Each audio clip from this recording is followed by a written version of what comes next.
In this video, we would be talking about rational functions, and just a recall of a rational function. It has a form of a fraction. A toolkit rational function that we have is f of x equals 1 over x. Now this, we know that it has a graph that roughly looks like this. And notice that this graph is discontinued in the middle. So where it's discontinued at, now since this is a toolkit function where it looks like a fraction, we know that we can't have in the denominator a 0. So in this situation, x cannot equal to 0. So this restriction right here, it's a domain restriction.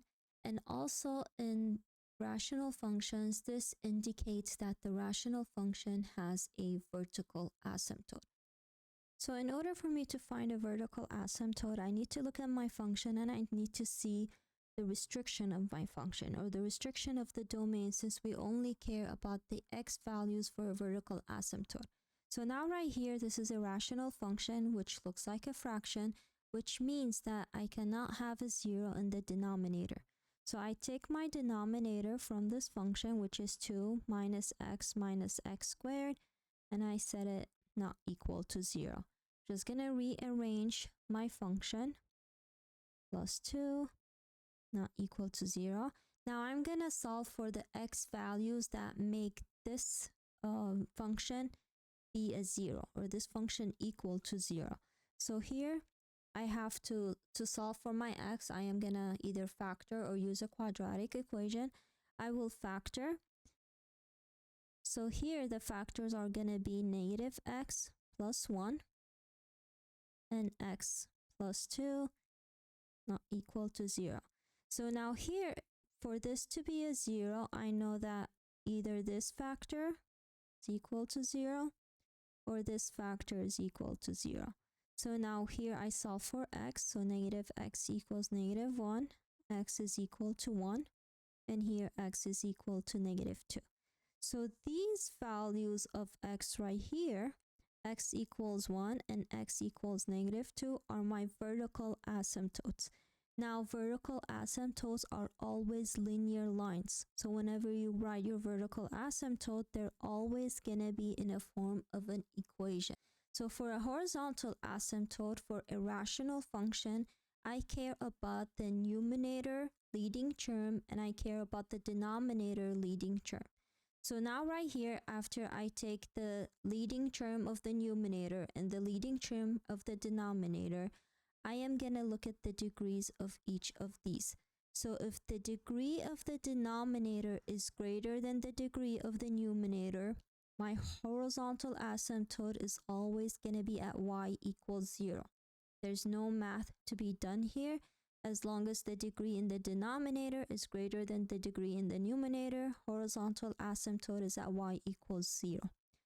Now when my degree of the denominator is less than the degree in the numerator, meaning the numerator has a greater degree, I won't have a horizontal asymptote. So there will be no horizontal asymptote. Now when the degree of the denominator is equal to the degree of the numerator, then I would have whatever my leading coefficient of this term is always going to be my horizontal asymptote. Now, just like a vertical asymptote, we have to write the horizontal asymptote as a linear equation. So now let's look at an example. So here I have to find the horizontal and vertical asymptote of this function. So now, as a reminder, let's look at the vertical asymptotes. The vertical asymptotes is, we find it by the restriction of the domain. So first I need to find my restrictions of the domain. Right. The denominator equal to 0. So here I take my denominator, which is x minus 1, x plus 2, x minus 5, and I find the x values where this equation gives me 0. Now here what's nice about it, it's already given in factored form. So I know that the x values are x equals 1, x equals negative 2, and x equals 5. Now these x values are all where my vertical asymptotes of the function lies on. So now to find, so this is my vertical asymptote. Now to find my horizontal asymptote, I'm gonna take the leading coefficient, the leading term of my numerator and the leading term of my denominator. Now, since this is already in factored form, I'm not gonna expand the equation right here. However, the power of each factor is 1. So if I add the powers of each of these factors, here, let's x minus 2, x plus 3, all over x minus 1, x plus 2, and x minus 5. So here, my numerator, this factor has a power of 1, and this factor has a power of 1. So by adding these powers, I obtain the leading term's power. And since none of these values in front of the x have a coefficient greater than 1, then my a value is a 1. So here on the bottom, this factor has a 1, this one has a 1, this one has a 1. I know my denominator, the leading term, has a power or a degree of 3. Now my x values, this has a coefficient of 1, this one has a coefficient of 1, this one has a coefficient of 1. So all of these have a coefficient of 1, indicates my leading value has a coefficient of 1. Now here, we're gonna look at the degrees. So notice that the degree of the numerator is less than the degree of the denominator. Now, going back to our definition, since the degree of the denominator is greater than the degree of the numerator, that means that my horizontal asymptote is at y equals 0. Now, another thing to find for a short-run behavior in order for me to graph a rational function is the intercepts. What we mean by the intercepts is the x-intercept and the y-intercept. Just like any function, to find the x-intercept, we set y equal to 0, and to find the y-intercept, we set x equals to 0. Now, whenever we want to look at the behavior of a rational function, we want to know when is that function going up and when is it going down. What is happening in the picture right here? So whenever we have a vertical asymptote, that indicates that my graph cannot go through that line.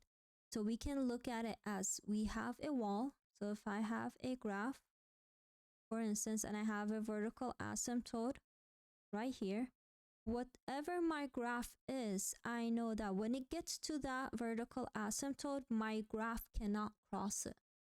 So it would go towards, this situation goes towards negative infinity.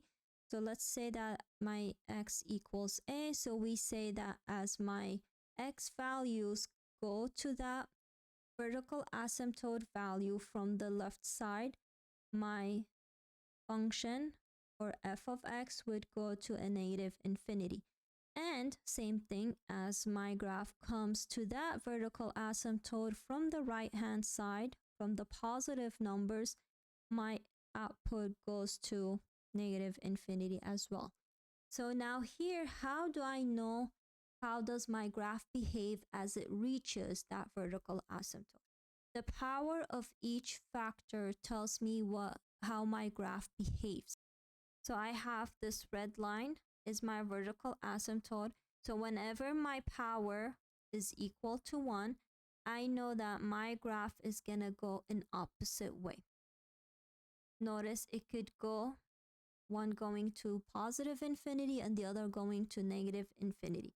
Now, when my factor has a power equal to 2, we know that as my function reaches that vertical asymptote, it's gonna go in the same direction. So either my function from both sides, as it reaches the vertical asymptote from the left and from the right, they're both gonna go to positive infinity, or they're both gonna go to negative infinity. So now here, if I wanna sketch this graph, now the first thing in order for me to sketch this graph is I need to find my vertical asymptote. I need to find my horizontal asymptote. I need to find my intercepts. So let's start by finding my intercepts. So to find my x-intercept, I am going to take my numerator. So I know that my y has to be 0. I'm going to take my numerator and I'm going to set it equal to 0. So x equals -2 and x equals 3 are my intercepts value. And now after I found my x-intercepts, I need to find my y-intercept, and that's when x is equal to 0. So f of 0 is equal to 0 plus 2, 0 minus 3, all over 0 plus 1 squared, 0 minus 2. That gives equal to 3. Now to find my vertical asymptote, here I am gonna take the denominator of the function and I'm gonna set it equal to 0. So x plus 1 squared, x minus 2 equal to 0. X plus 1 equal to 0. X minus 2 is equal to 0. X equals -1, and that has a power equal to 2. It's important to know the power because that's going to indicate if my graph around that vertical asymptote, if it's going to go the same direction or opposite direction. And now at x equals 2, the power is equal to 1. So since this is a power equal to 1, I know that my function is going to go opposite.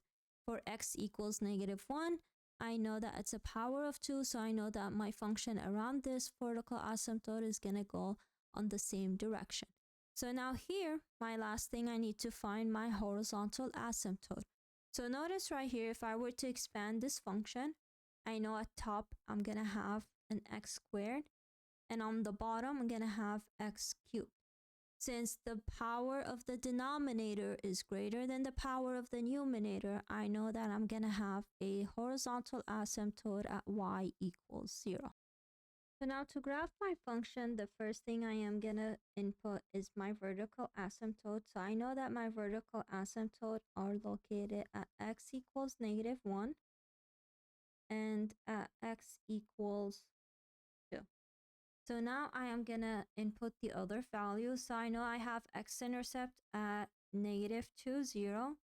I have an x-intercept at 3, 0, and I have a y-intercept at 0, 3. Right, so after I input my x-intercepts and y-intercept, I know I have a horizontal asymptote at y equals 0. So the horizontal asymptote just indicates where my graph goes towards when it reaches the positive and negative infinity. So now right here to draw my graph, the thing I need to concentrate on is that this vertical asymptote at x equals -1, I have a power of 2, meaning my function is either gonna go towards positive infinity or it's gonna go towards negative infinity. Now right here, what's gonna indicate the way the graph is gonna go, plug in some points close to the vertical asymptote to get an accurate picture.